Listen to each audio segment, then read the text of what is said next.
डालें concept of neutral point.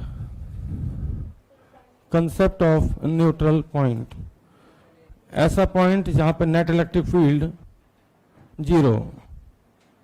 Concept of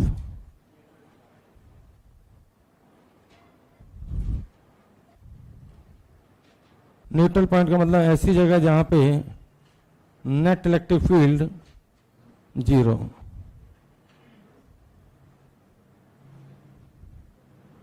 तो आपने देखा होगा कल भी हमने बहुत सारे सवाल किए थे जहां पे net electric field P point पे जीरो था। ठीक, कल 7-8 फोटो बनाए थे, उसमें कई सारे सवालों में नेट इलेक्ट्रिक फील्ड जीरो आया था सेंटर पे। तो ऐसी जगह जहां पे नेट इलेक्ट्रिक फील्ड जीरो उसे हम बोलते हैं न्यूट्रल पॉइंट। चलें शुरू करते हैं। तो न्यूट्रल पॉइंट ऐसी जगह होती है जहां पे नेट इलेक्ट्रिक फील्ड जीरो होता है। ठीक, तो अगर दोनों चार्ज का नेचर सेम है, सेम का मतलब या तो दोनों पॉजिटिव हैं या दोनों नेगेटिव हैं, तो न्यूट्रल पॉइंट कभी भी लेफ्ट में या राइट में जीरो नहीं होगा, क्योंकि दोनों वेक्टर ऐड हो जाएंगे। इलेक्ट्रिक फील्ड की डायरेक्शन होती है away from the charge, positive charge. तो अगर मैं E1 बनाऊं यहां पे तो भी ऐसी डायरेक्शन आएगी, E2 बनाऊं तो भी ऐसी डायरेक्शन आएगी। ठीक, लेफ्ट में अगर देखूं तो E1 इधर, E2 भी इधर, away from the positive charge. तो ऐसे केस में फिर इलेक्ट्रिक फील्ड हमेशा, अगर ये डिस्टेंस R है तो बीच में जीरो होता है, क्योंकि Q1 की वजह से इधर आएगा इलेक्ट्रिक फील्ड और Q2 की वजह से इधर आएगा। तो डेफिनेटली दो वेक्टर तभी जीरो हो सकते हैं जब अपोजिट डायरेक्शन में हो। तो मान लो ये पूरी डिस्टेंस R थी, तो मैंने x ले ली, ठीक, और ये बची हुई डिस्टेंस को हम बोल देंगे R माइनस एक्स। ठीक, कोई दिक्कत? फिर जहां पे न्यूट्रल पॉइंट होगा डेफिनेटली मैं कहूंगा कि वहां पे E1 और E2 बराबर हैं, तो E1 बराबर E2 मैग्नीट्यूड में। फिर E1 लिखना हो तो हम लिखेंगे k Q1 by x square, और E2 लिखना हो तो लिखेंगे k Q2 by R minus x square. फिर इसको क्वाड्रेटिक बनेगी, सॉल्व करेंगे तो x आ जाएगा, लेकिन इससे करेंगे तो बहुत लेंदी हो जाएगा। ठीक, समय बहुत लगता है इसमें।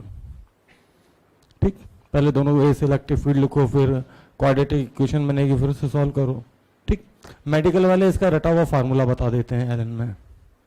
रोहित बिल्कुल रटा हुआ फार्मूला बताते हैं, बिल्कुल फिक्स। ठीक, और खुश हो जाते हैं सब रट्टा मार के कि यार वाह वाह क्या फार्मूला मिल गया। तो देखो मैं एक चीज बता देता हूँ, यहाँ पे 5 सवाल करता हूँ फटाफट फटाफट। ठीक, कितने? 5, ध्यान दें। अच्छा, एक चीज और बता दें, लेकिन अगर एक चार्ज पॉजिटिव और एक नेगेटिव है, एक चार्ज पॉजिटिव और एक नेगेटिव है, तो फिर उस केस में इलेक्ट्रिक फील्ड जीरो होगा या तो लेफ्ट में या राइट में। अगर मान लीजिए एक चार्ज पॉजिटिव है और एक नेगेटिव है, और बीच की डिस्टेंस मान लीजिए R है, तो फिर उस समय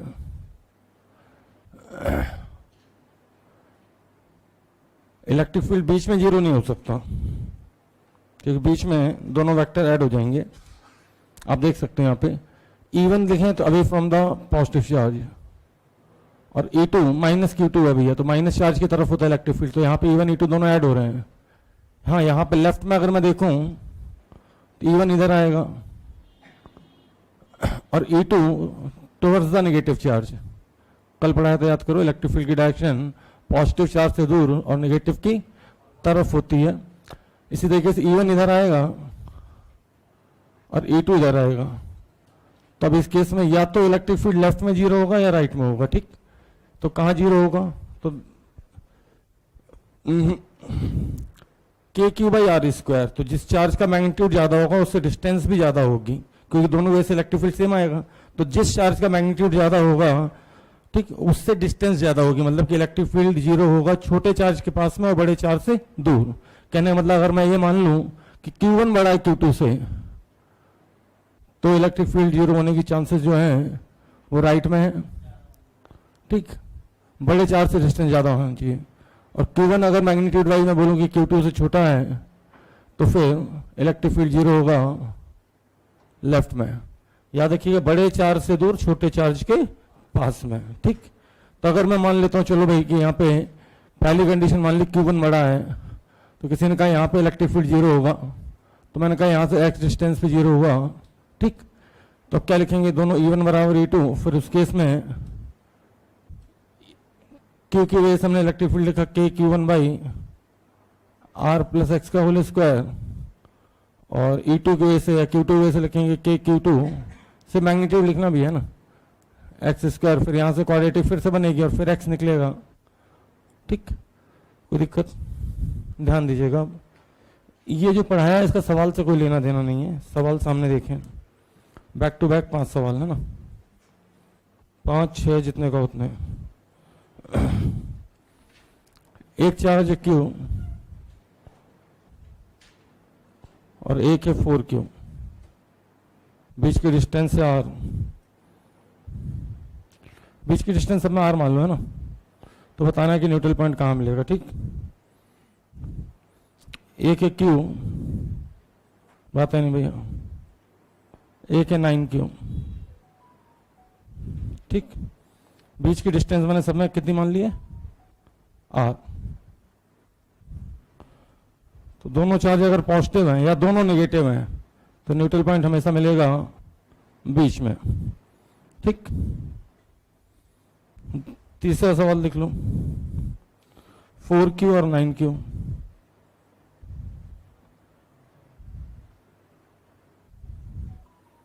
प्लीज ध्यान देना।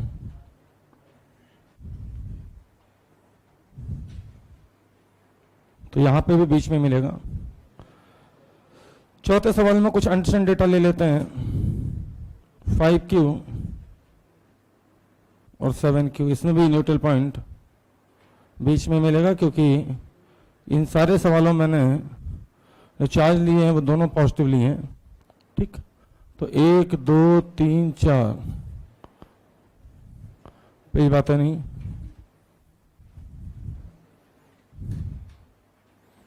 ठीक। फिर अब एक पॉजिटिव ले लेते हैं, एक नेगेटिव ले लेते हैं। तो एक Q ले लिया और एक ले लिया -4Q।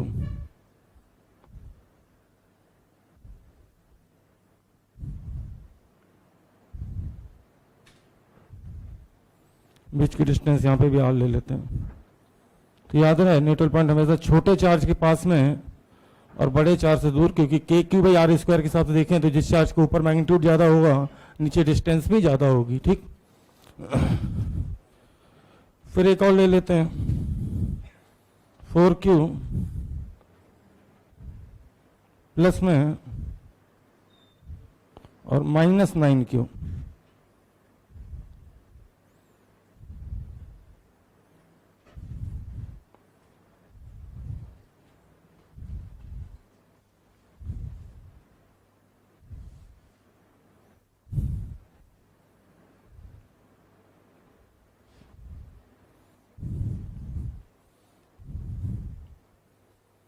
फिर एक और ले लेते हैं, Q और -9Q। मेरे हिसाब से बहुत सारे सवाल हो गए। ये -9Q यहाँ ले लेते हैं।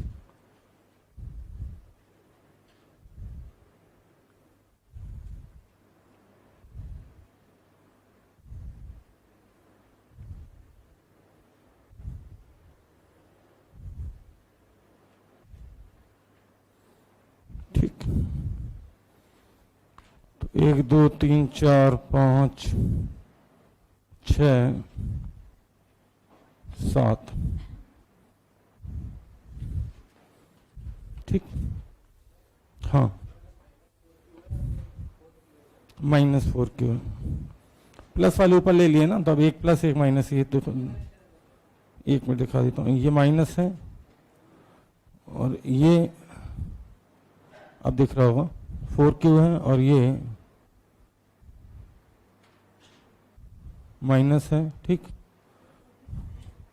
ये माइनस है, दिख तो रहा, माइनस नहीं दिख पा रहा। अब ठीक है, तो जो तरीका अभी बताया अगर उससे करने बैठेंगे तो 7 सवाल हैं, मान के चलो कि 15 मिनट है, कर दो फिर, करो। अभी लिख भी नहीं पाया होगा। हाँ अच्छा अच्छा अच्छा, तो आंसर बोलते जाओ, चलो फटाफट। हाँ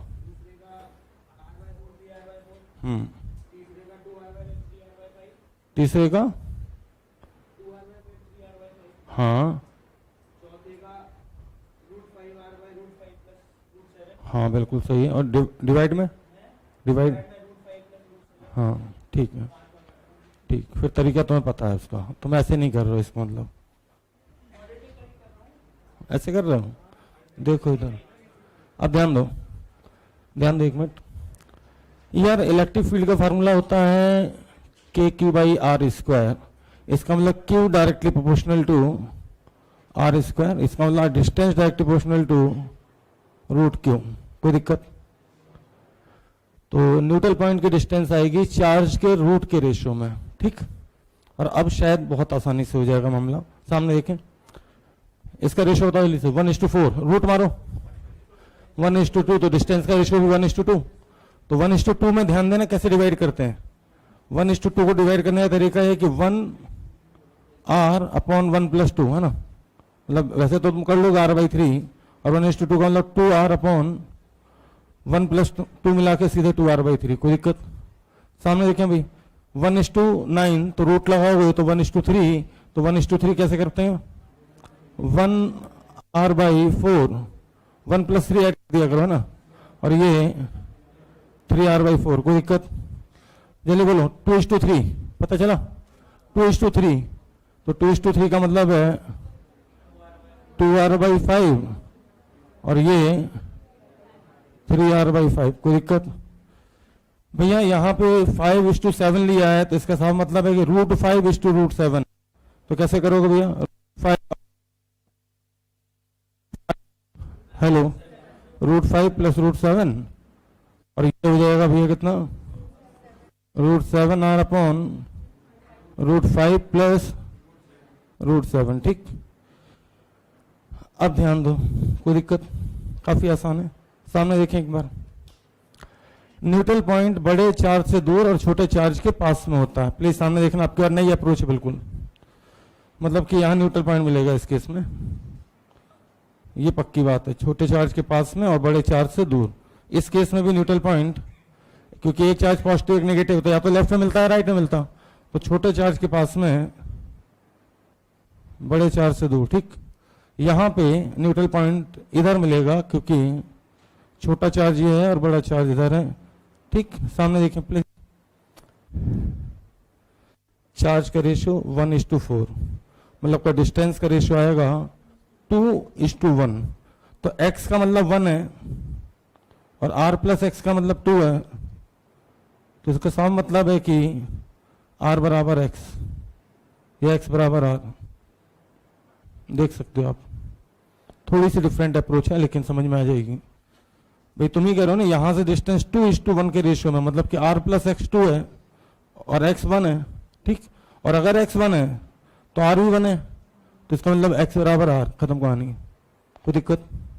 कोई दिक्कत तो नहीं। सामने देखें फिर से, यहां पर रेशियो है 2:3, दिख रहा है ना भाई। चार्ज का रेशियो 4:9, तो जब ये रेशियो लोगे रूट मारो तो 2:3, तो x का मतलब 2, तो r + x का मतलब 3, तो इसका मतलब r का मतलब 1, तो x का मतलब 2 है और r का मतलब 1 है, तो बताओ बराबर कितना x, ये x बराबर कितना r, हाँ x = 2r ना, r का मतलब 1 है, तो x = 2r, तो ऐसे भी निकाल सकते हो, ठीक।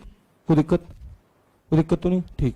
अब यहाँ देखो जल्दी से, यहाँ पे रेशियो आएगा 1:3 का, तो r + x कितना भैया 3, और x कितना है 1, तो इसका मतलब r कितना हो गया 2, और r अगर 2 है x 1 है, तो डिवाइड भी कर सकते हो ऐसे, तो x/r या r/x = 2/1, तो x बराबर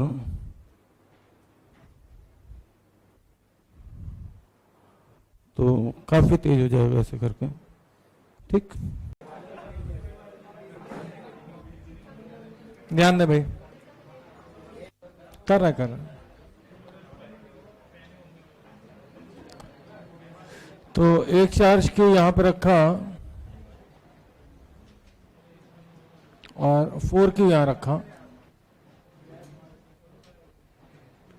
बीच की डिस्टेंस थी r। ध्यान दें, शुरू करें। एक चार्ज क्यू, एक 4 क्यू, बीच की डिस्टेंस r। तो न्यूट्रल पॉइंट निकालना हम सीख गए थे बड़े आराम से, ठीक। चार्ज का रेशियो 1:2, तो डिस्टेंस का रेशियो, सॉरी 1:4, तो डिस्टेंस का रेशियो, तो यहां से r/3 और यहां से 2r/3। कहने का मतलब है कि इस पॉइंट पे हम कोई भी चार्ज रखेंगे उस पे नेट फोर्स 0 होगा, क्योंकि उस पॉइंट पे इलेक्ट्रिक फील्ड 0 है। इस पॉइंट पे हम कोई भी चार्ज रखेंगे तो उस पे नेट फोर्स 0 होगा, क्योंकि उस पॉइंट पे इलेक्ट्रिक फील्ड भी 0 है। लेकिन सवाल ये नहीं है, सवाल ये है कि यहाँ पे हम कितना चार्ज रखें ताकि पूरा सिस्टम इक्विलिब्रियम में रहे।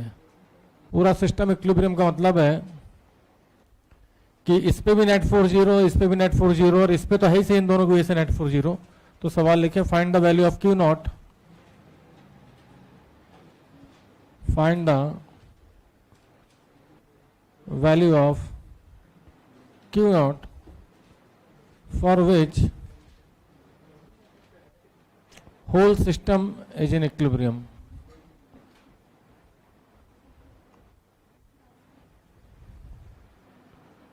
is in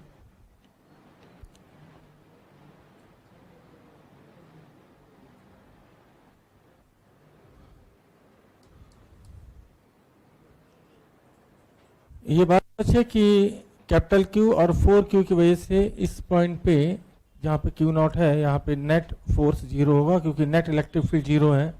अब सवाल मैंने चेंज कर दिया, मैंने बोला कि Q0 की किस वैल्यू के लिए पूरा सिस्टम भी इक्विलिब्रियम में होगा। पूरे सिस्टम का मतलब है कि यहाँ पे इस पे भी नेट फोर्स 0, इस पे भी नेट फोर्स 0। चेयर वेयर होगी, देखिए कौन सी, यहाँ बैठ जाओ।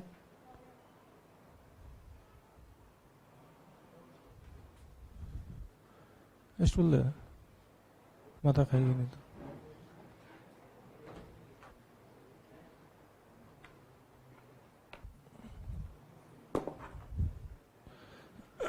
ध्यान दें, बड़ा आसान है।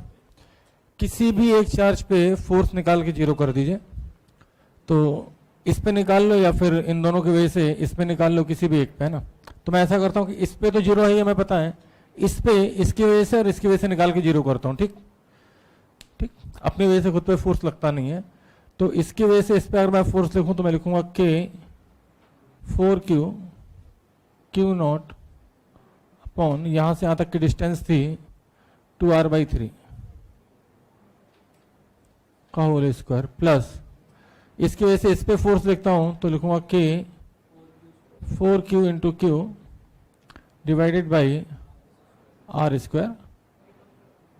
यहां से आप देखोगे तो सीधे सीधे कैंसिल हो जाएगा, 4Q कैंसिल हो जाएगा। तो यहां से Q0 की वैल्यू आएगी -4Q/9।